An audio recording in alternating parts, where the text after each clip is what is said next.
Yeah, and how about you, Ayaka? What were you up to yesterday?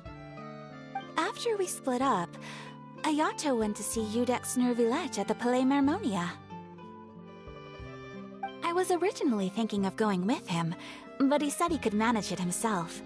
He told me to go see the sights around Fontaine and to enjoy the local culture. So I rode the aquabus with Yoimiya and visited the Opera House on Aranias Island. Yeah, you wouldn't believe what we saw there! 2 mechanical puppets that were dancing together!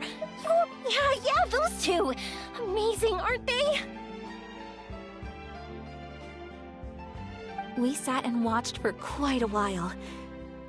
It was mesmerizing. Like we could keep watching them forever. Oh, it was the same for us the first time we saw them too! Afterwards, we went swimming at the beach! Well, diving, to be exact. It was the first time I ever breathed underwater! I held Ayaka's hand and we counted down together. 3, 2, 1, and then splash! We were beneath the waves.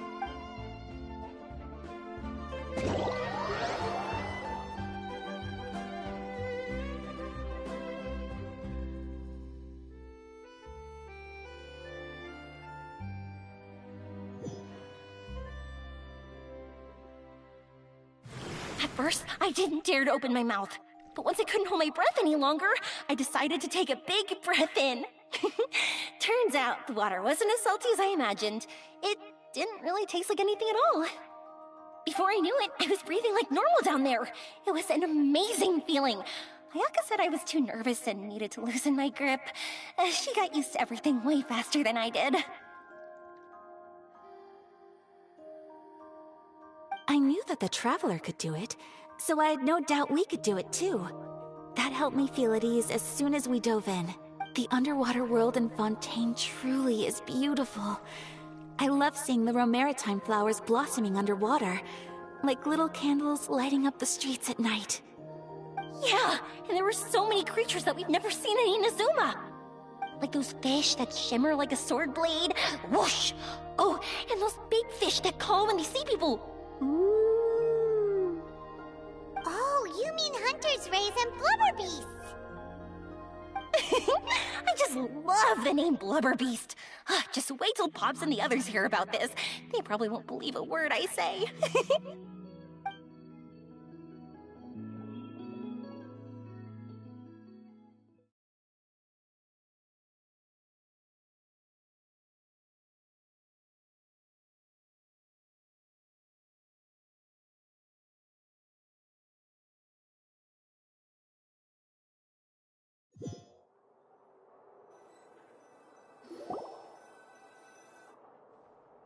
Yoimiya was down there for quite a while. It was dark before we finally rode the aquabus back to the city. I figured she'd want to sleep in today. Yeah, even I was worried that I wouldn't be able to get up. I still felt like I was drifting in the waves when I went to sleep last night. But as soon as I woke up today, I remembered that we'd all be shooting a film together, and I was ready to go. Speaking of the film, where's everybody else? My brother and Xavier were speaking to the restaurant owner about using the place as a filming location. They should be here soon. As for the others, We're here. Please excuse my tardiness. I just finished the Special Patrol's 6-mile morning jog. Wait, 6 miles? I'm so tired. I heard you all chatting, so I decided to come down. I sure could use some of that endless energy everyone else has. Good morning, everyone. Morning. Can someone fetch me a cup of coffee? More milk, hold the sugar. Sure. I'd be happy to do that for you. No, you can't go anywhere. Please, have a seat over here so I can get started on your makeup. The last thing I want is coffee stains on my costumes. I can get the coffee. It's the perfect job for an assistant.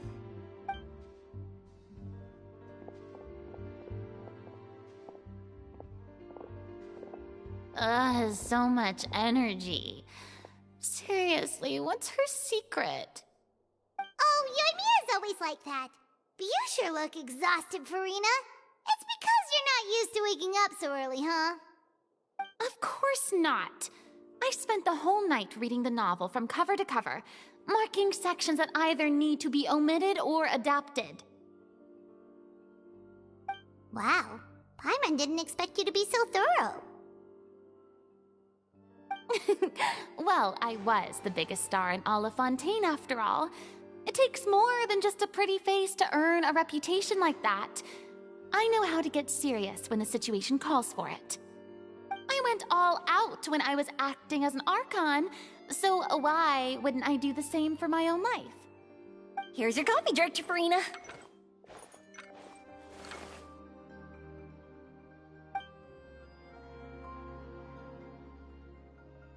Oh, thank you.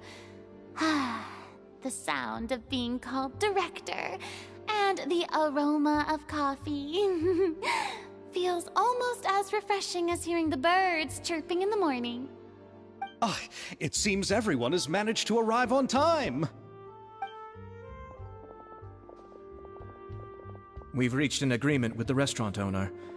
We are free to use the second floor to shoot our film. Really? That's great! He is really looking forward to our film, and hopes that providing his restaurant as a filming location will attract more customers. Well then, Mr. Xavier, I'll leave the rest to you. Okay, thanks. First, I'd like to introduce our new members. This is our prop manager, Veronique. She'll be in charge of all the film's props and items. And this is Bonneau, our lighting technician. He'll be in charge of lighting and illumination to set up each scene's atmosphere. Wow, sure feels like we have some real professionals joining the crew now. First of all, please allow me to first express my sincerest gratitude to everyone in the crew. When my investor informed me yesterday that he wouldn't be able to provide the funds, I really thought that this was the nail in the coffin for this film. I had no idea that I'd find so many people willing to help me on such short notice.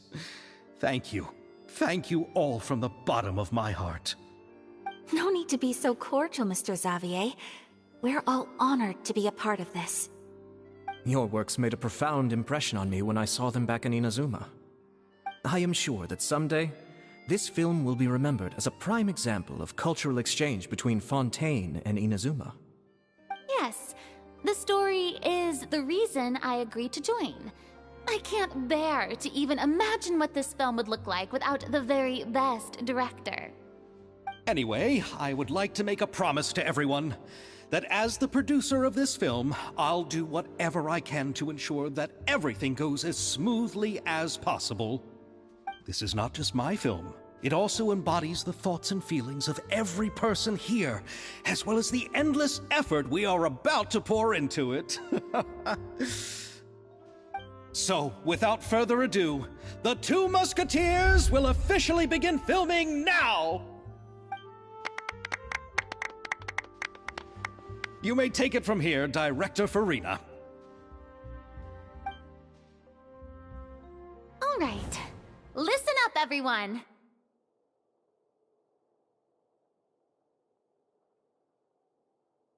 The first scene takes place when the two young musketeers are living at the Baron's home, still unaware of all that is about to happen to them. We'll need props and lighting to set the scene. Our lead actors can go get their makeup done, and extras, please take this time to go over your positions. Whoa, seems Farina's really kicking things into gear as the director. Is everyone clear? I don't want anyone traipsing around the set like umbrella finches. All right, cameras will start rolling as soon as the set is ready. Let's make a film that'll make some serious waves in Fontaine. Not the kind of waves that drown people. I mean, the good kind of waves. Seems like she's still a bit traumatized by that. Anyway, let's go see if there's anything we can do to help.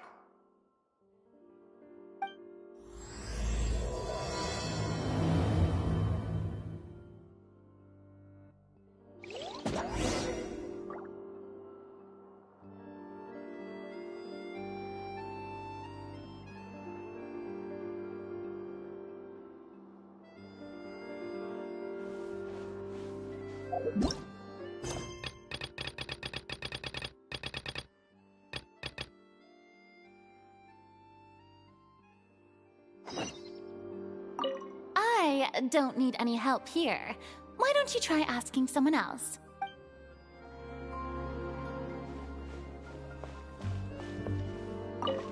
Ah, so this is what a musket looks like. Not exactly.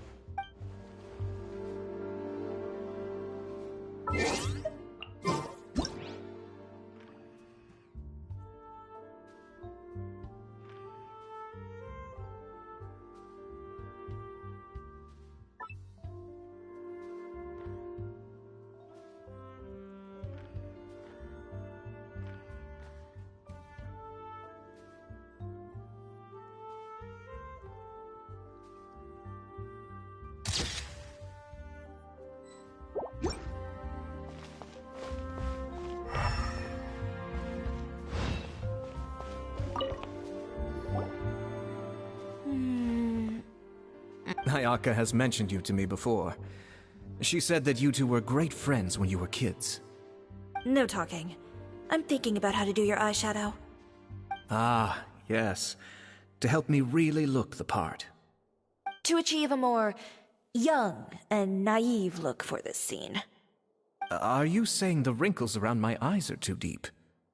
You just have too much of a calculating look in your eyes.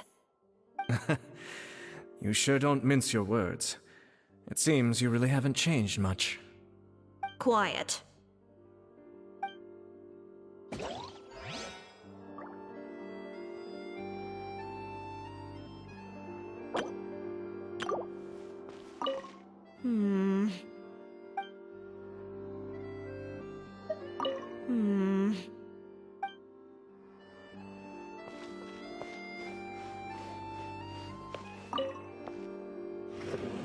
How about here? A little more to the left. You got it. Hey, Yoimiya, do you need a hand? No, I'm fine. You know, doing the lighting is kind of like designing a fireworks show. It's interesting to imagine what kind of atmosphere the lights will create. I heard that the Traveler will be operating the camera and Paimon will be the clapper loader, right? Those roles are just perfect for the two of you. Really? Is that because it'll be easy for Paimon to hold the clapperboard while flying? Well, sure, there's that, but that's not exactly what I meant. I just think that after all your journeys together, you two must have developed a super close bond and just naturally know how to work with each other. If I'm not mistaken, the director will want the cameras rolling as soon as the clapperboard goes clack.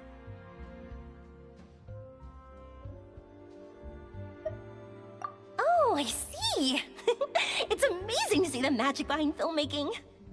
Yoimiya, we need lights over there, too. Oh, on it! I've got to get back to work. Chat with you later. Oh, it's exciting to see so many people working together to bring the film to life.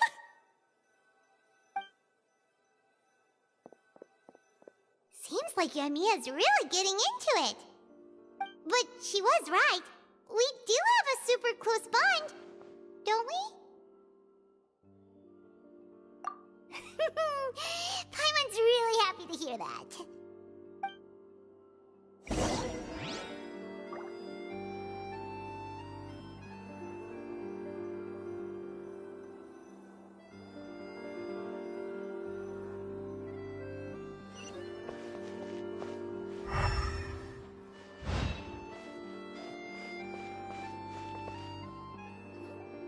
So, this is a real musket? No, it's just a prop weapon. Not bad. Have you seen a real musket before? Only in books and newspapers. I made this one based on the relative shape and proportions I saw in reference images. When we're filming, some special gunpowder will be applied around the muzzle, which will help create the flash and smoke effects of a real gun being fired. Which means it'll be up to the actors to portray the recoil. That's right. The sound effects for gunshots will also be added in post-production. Thank you, Veronique. I think I know where to start now. However, the musket's gears and firing pin could still use some work. Adding some wear on the metallic components will make them appear more realistic. Also, be sure to rub the muskets with some oil each time before we start shooting. That'll give the impression that the firearms have been well maintained.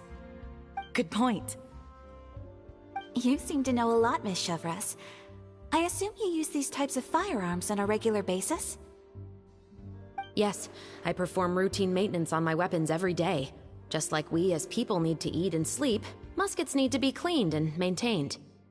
I also perform similar care for my sword every day, and familiarize myself with its shape and weight, to the point where it feels like a natural extension of my body. Yes, this way, our weapons will never betray us in the heat of battle. Yes, well said. It seems we have the same philosophy on this topic. Oh, sounds like they found a common interest to talk about. Though these props differ from the muskets I use, I can still give you some pointers. Good. I look forward to your instruction. First and foremost, never point the weapon at anyone, regardless of whether it's a real or prop weapon, or whether you're holding it or it's on the table. This holds for any time when you're not actively engaging an enemy. Okay, understood.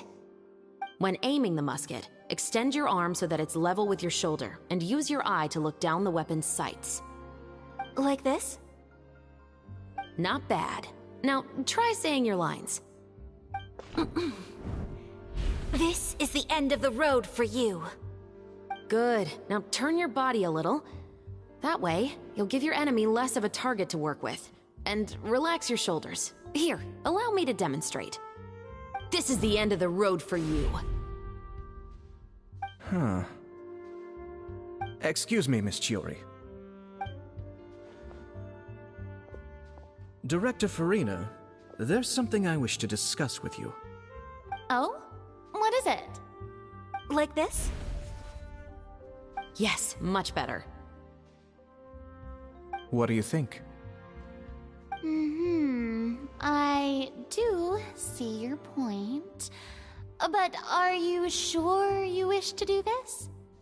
I believe it would be most fitting. Well, if you insist. All right, I understand. Miss Ayaka, Miss Chevres, could the two of you please come over here? Huh? What's going on? Are we gonna start filming now? Let's go see. What is it? I have a question for you, Miss Chevres. Would you be willing to play the role of a musketeer? What? To clarify, I would like to turn over my role to Miss Chevres.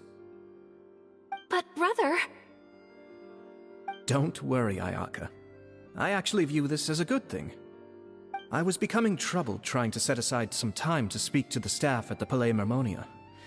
I would like to have some conversations about the cultural exchange between our two countries, and I've heard that the bureaucratic process here can get rather complicated.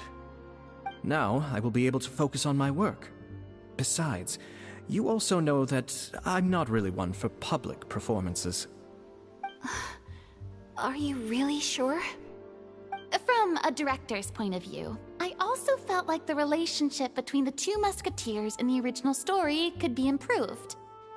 The older brother in the story plays the lead role with his overbearing character, but this causes his character to overshadow that of his sister, and the theme of the two supporting and relying on each other isn't conveyed very well. But if we were to change the siblings to two sisters of a similar age, then that aspect of the story might come through more clearly. Also, I've seen you instructing Ayaka. That cold and dignified personality is exactly what we need for the older musketeer. Of course, even with all these insights, the decision should still be made by Miss Chevres. Chevres mentioned that she really likes the story, right? Paimon bets that she'll take the role.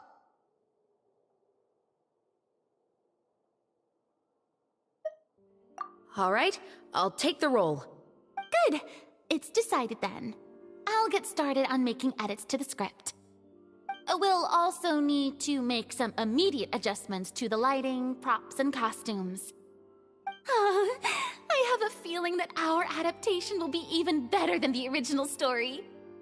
You're doing a great favor for me, Miss Chevreuse. You have my gratitude.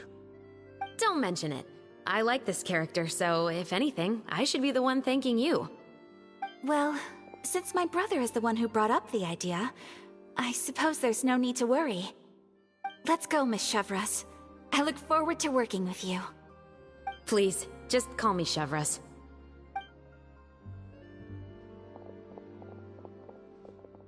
Seems like you're really going out of your way to solve the problem I was having with your makeup. Surely you jest, Chiori. I assure you that I was mostly motivated by a desire to spend more time on formal business. Oh, come on. You really think I'd buy that? According to what I've heard from Ayaka, her brother is someone who can juggle 10 different matters at the same time. I'm sure you have other reasons for backing out. Perhaps. Ayaka always said she wanted to go out and see more of the world, just like the Traveler. But I feel that she needs not only to see other nations, but also to make some different kinds of friends. I think it would be harder for her to make new connections with me constantly by her side. I would like to give her some space. Alright, go on. Spoil her some more.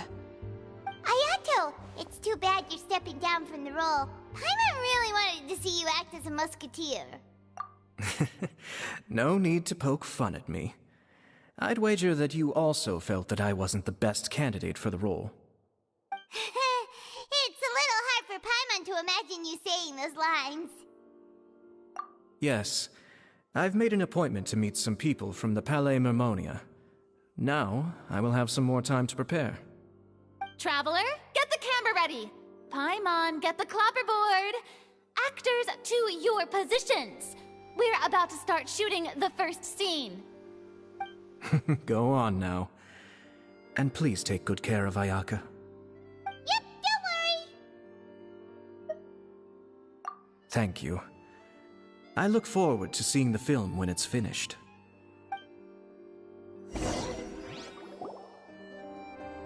All right, now that we're all here, let me help set the scene for everyone. The first scene takes place when our two main characters are still living at the Baron's estate. They've been ostracized and verbally abused by others in the household, but they still have no idea why.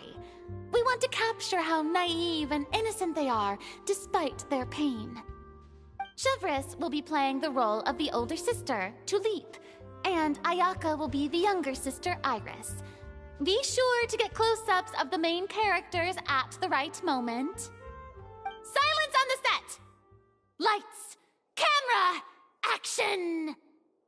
Let's go! Tulip, Mother's been out for quite a while now.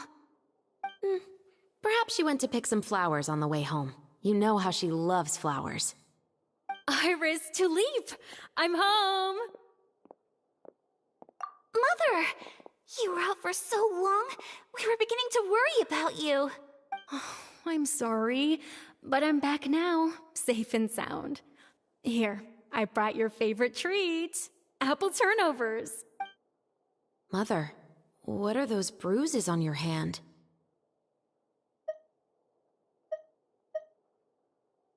Huh? What bruises? Oh, I must have bumped into something while I was working yesterday. But I didn't notice them this morning. Then perhaps they're from when I accidentally tripped when I was out just now. By the way, did you have fun playing at home? What's the matter, Iris?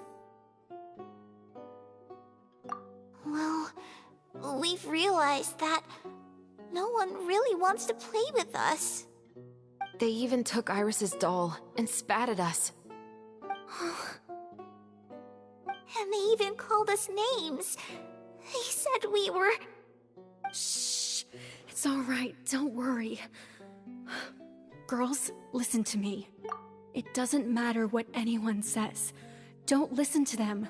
No one can define you with such words. You both have wonderful lives ahead of you. Just like your names. You will both blossom like beautiful flowers.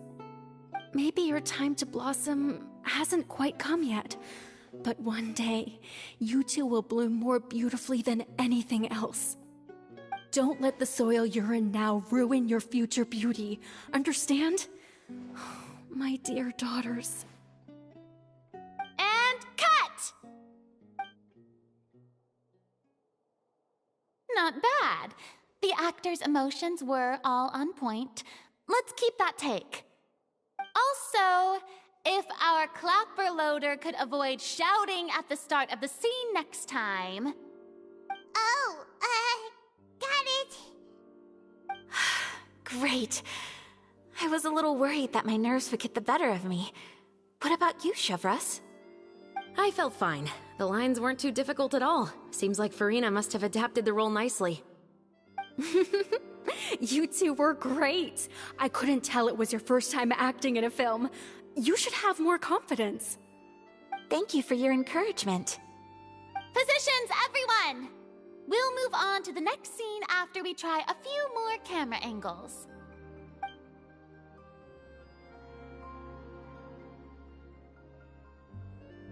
This scene is when our two characters return home, only to discover their mother has been murdered. Ready? Lights! Camera! Action! Mother, we're back! Mother?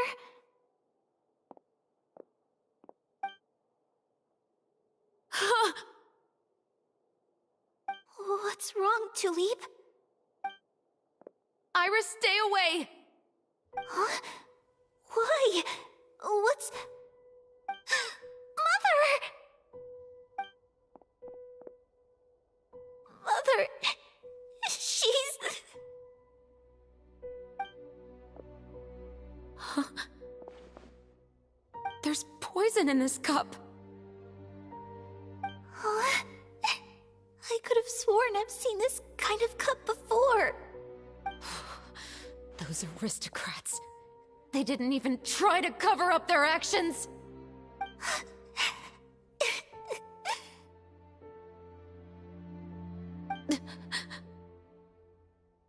Iris, we need to leave this place. Leave? But now that Mother is gone, where can we even go? Anywhere. All I know is that we can't stay in this house. But are we just going to let them get away with this? We'll have our revenge, I promise you. Just not right now.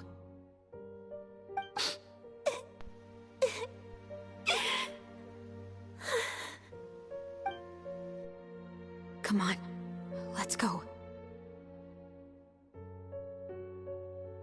No, wait. We can't just leave Mother here like this. At least let me leave this rose with her. That's why we went out in the first place. To buy her this flower. All right. Goodbye, Mother. We'll avenge you. Someday. And cut! Beautiful! Great performance! Oh my, you're so amazing, Ayaka! And were those real tears I saw? How did you do it? I was surprised too. Thank you for the kind compliments. Actually, as soon as Director Farina said action, I told myself not to think about anything. I just felt the weight of the moment and became the character. It's quite similar to practicing the art of the sword. You clear your mind and focus only on what's happening in front of you. Ayaka's performance was amazing. Have I discovered an acting prodigy? Pipe down, everyone! We need to move on to the next scene!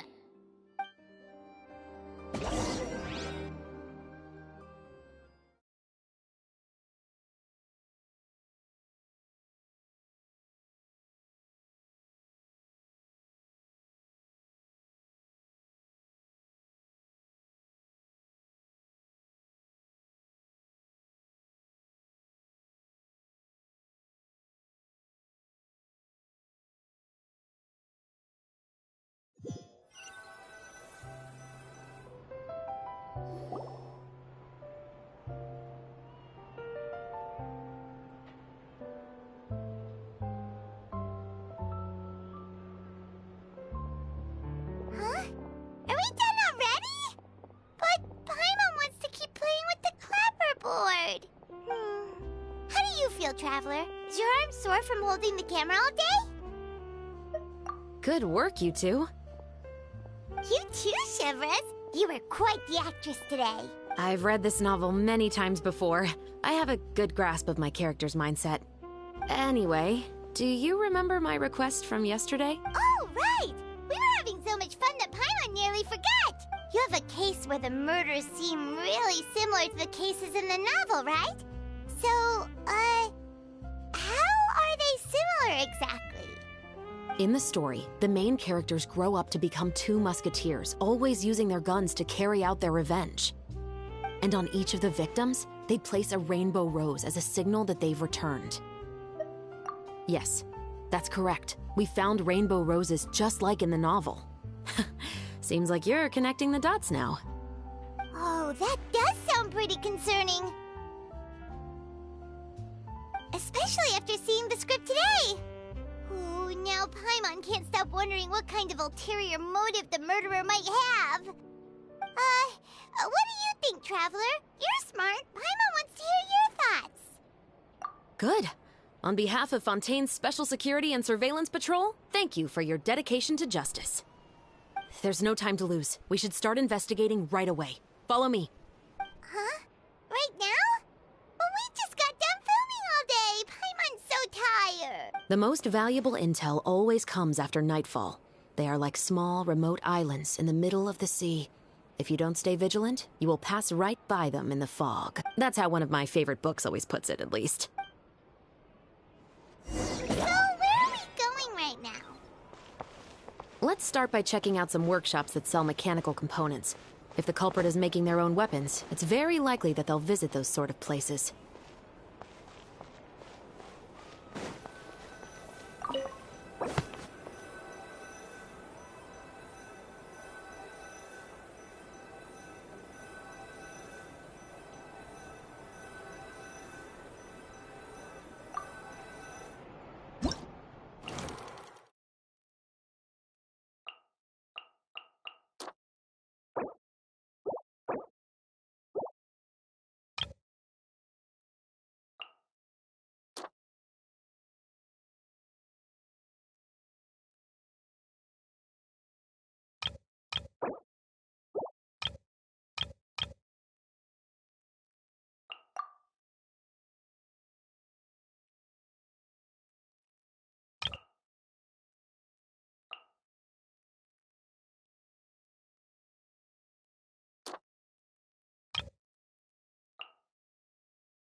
moments of birth! Press the advantage! Hey there! A proper send-off! From the Spina with love. Cha! Ha-ha! This one's got your name on it! This one's got your name on it!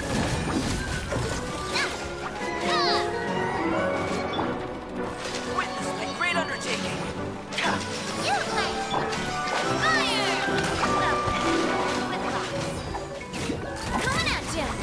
Ha!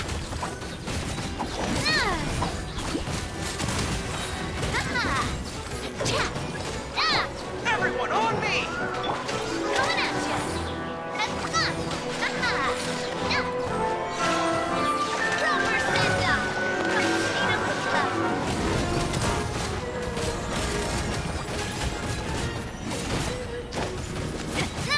love. Burst forth! Feel this ancient Charge! Watch out! Hiya! Cha! Proper send-off! From the Spina with love. Coming at ya! Ha-ha! Stay put! Witness my great undertaking! Rally! Hey there! Attack! That's the way. Feeling lucky? Hiya!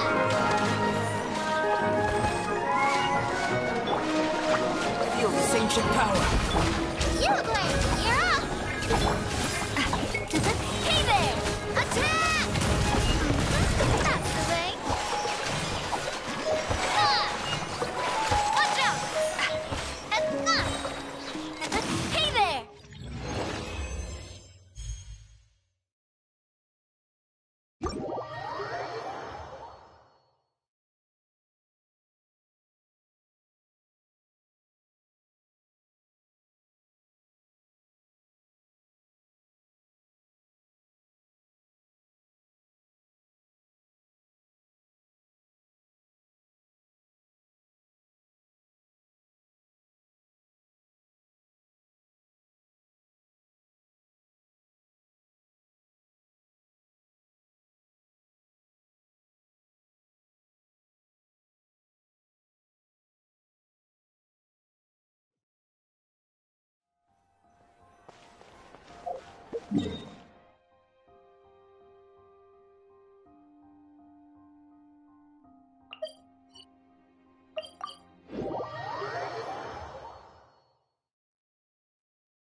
Get with me!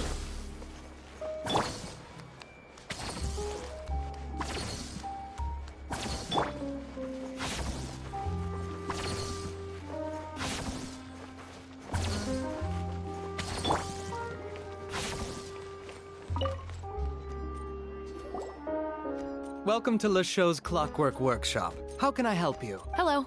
I'd like to know if anyone has purchased some special components lately. Special components? Sorry, could you be more specific?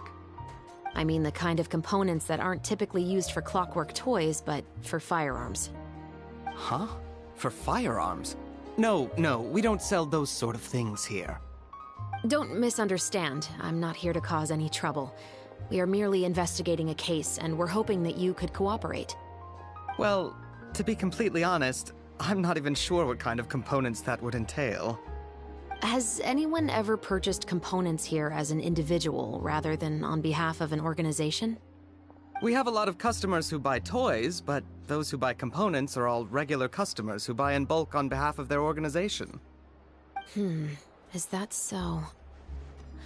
I understand. Thank you for your cooperation. You're welcome. It's the least I can do.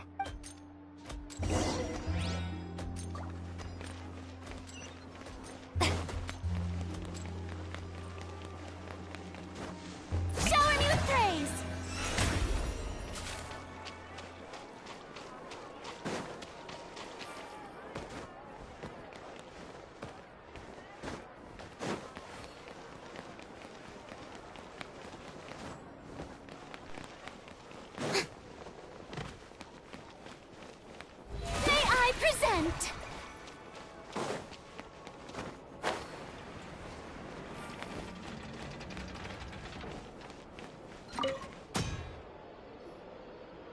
hey, Chevris.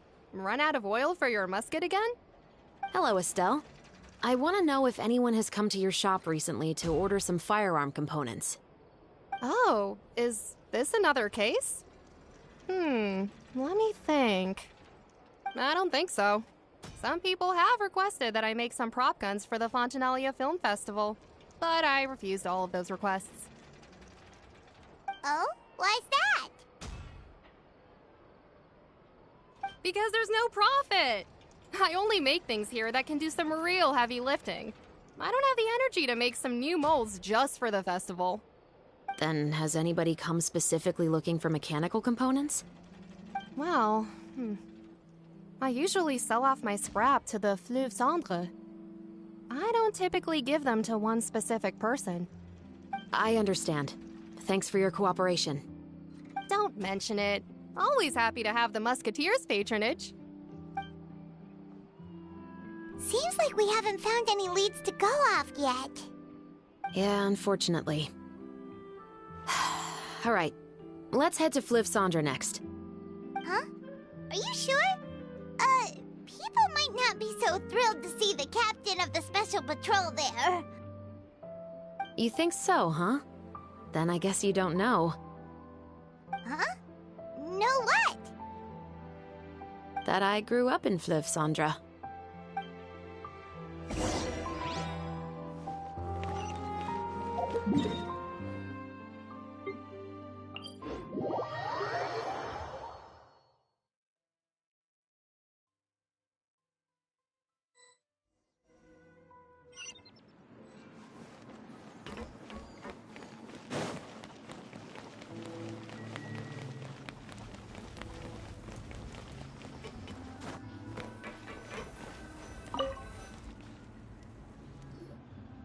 What's all this? Some broken planks and barrels, as well as some liquor bottles? Yes, but have a closer look, Paimon. Even though somebody has purposefully tried to clean them up, these are obviously marks from musket bullets. In other words, someone was here trying to improve their shot. They were using the barrels and bottles for target practice. Could it have been the killer? Your guess is as good as mine. Although many people at Fleuve Cendre own guns, few hide the fact from others. And even fewer would go to such lengths to hide markings from practice shots. Anyway, let's go. There might be more to this. How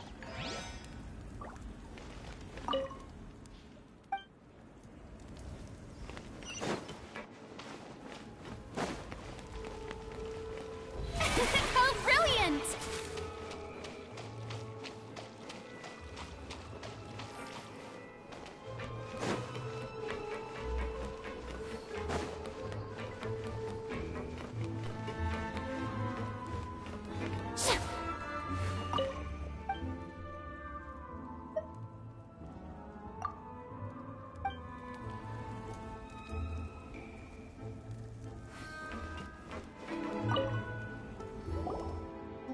Hello, I'd like to ask some questions.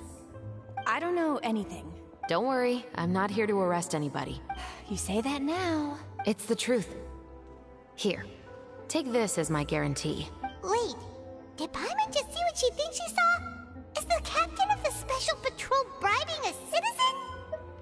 Seems you're different from the other guards. What do you want to know?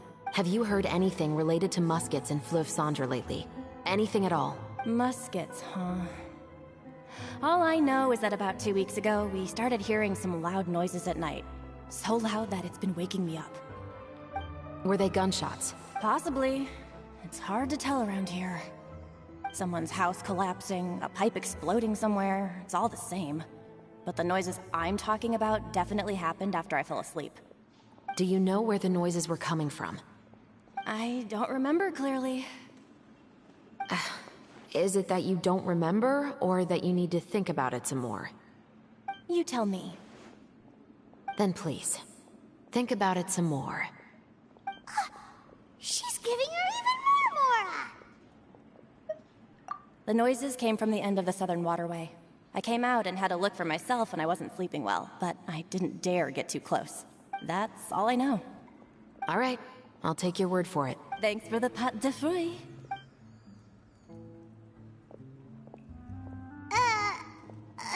No need to be surprised. I grew up here, remember? I know how to get people around here to talk. My apologies, I'm all out of sweets. Though I do have some other tempting snacks in my custody. Fries, fried chicken, and even onion rings. But taking care of junk food is my responsibility. You're better off sticking to your normal, nutritious diet. Now then, let's keep going.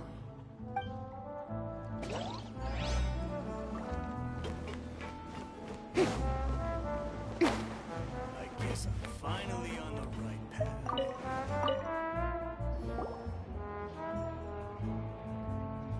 It's been a while, Tetro. Please, just get on with your request. I want to know if you've heard anybody talking about muskets lately.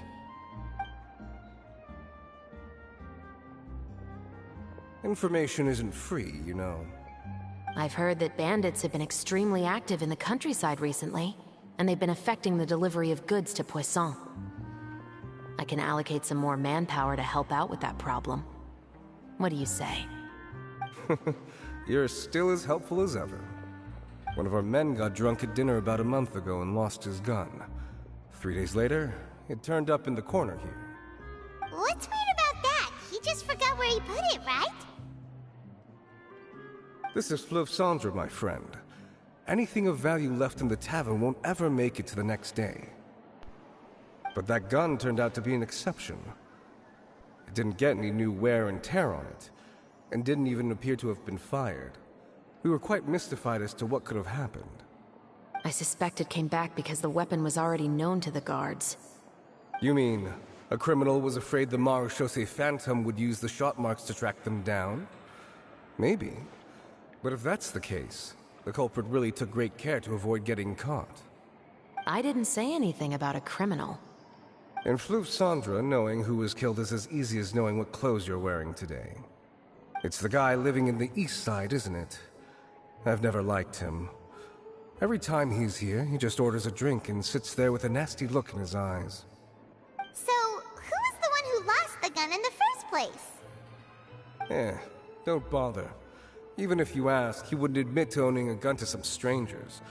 Not to mention the captain of the Special Security and Surveillance Patrol. He's right. I know you grew up here, Chevres. Even though you're on good terms with the Spina, you've still been gone too long. Not many people know you here now, and a lot of people don't like the Special Patrol. I know. So take my advice and don't show your face too much around here. It's for your own safety. I'll come and go as I please, and I'm afraid I'll be appearing more often due to my work. All right. Don't say I didn't warn you.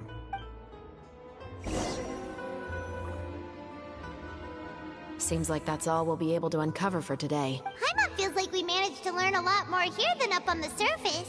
Yes. Assuming that everything we found is indeed connected to our suspect, then their timeline was probably something like this. A month ago, our suspect found a gun and took it home to disassemble it. Once he'd figured out its mechanics, he brought it back. In the following weeks, he used some parts to create his own makeshift musket, and took it to the Fleuve Cendre for target practice. Then, a few days ago, he found his target and carried out the murder. Once the deed was done, he left a rainbow rose on the body, just like the scene in the novel. That all makes sense to Paimon, but we're still no closer to figuring out the killer's identity! The deceased was a resident of Fleuve Cendre. It's said that he was a poor, solitary man.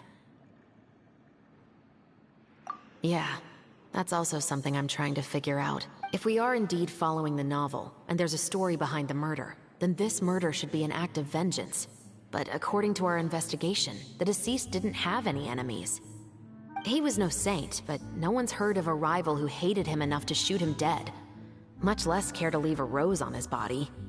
What message is the killer trying to convey? And to whom exactly? We've thoroughly investigated that possibility. He claims to have spent the whole day at the Opera House on the day of the murder, and the staff there have confirmed his account. Okay, so he has an alibi. Not only that, he lacks a credible... He has a family of his own, and both of his parents are still alive. I've looked into his records. He was adopted at the age of 6, and all the proper procedures were followed. There are also records of him at an orphanage before then. In the story, the mother of the two musketeers was murdered after the children turned 10. Of course, he could have changed the children's ages, but I don't want to assume anything without evidence. More importantly, I've also had a chat with him in person. He didn't seem like the kind of person who would pull the trigger to kill a man. Then, what should we do now?